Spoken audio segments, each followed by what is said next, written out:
Abanyamakuru aba bakaze ku rugo muri MBARARA City bedisibwa kukozesa emyanya bakora bizamwe amakuru okukika abantu no kumanya obugabe bwabo.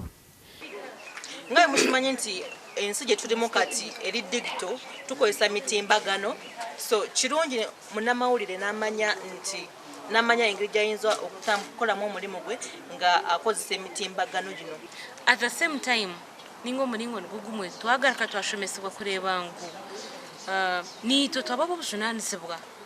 ebintu ebiturukuteeka ha mikuteja ya kanyabwengye tiyabayoburabe aha bantu kandi totiyatusiyaho obuzibu tutajesoberize abantu byinshi ekyo kubanza ko kuba no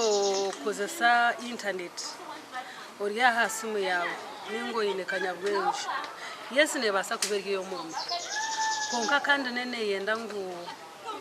ogitekemu omukingo ningeje yitwagira yizo mbwire obishikire aboko bwa hati tulumuntu kosomo nembe gwa digital nintegateka ngo kuzakoresa wifi naba nareba information yaza kutekaho neza kumanetera kabi ningatera kamwe Ebibiro mushoma bw'ibiro bishatu hugubire bitebekanisibwa bashitongore cy'empabwozi kirukushajike ibindi bitongore okurwanira obugabe bw'abantu ekya defenders aha bwa TV West Susan Charles na Elias Rutugusa.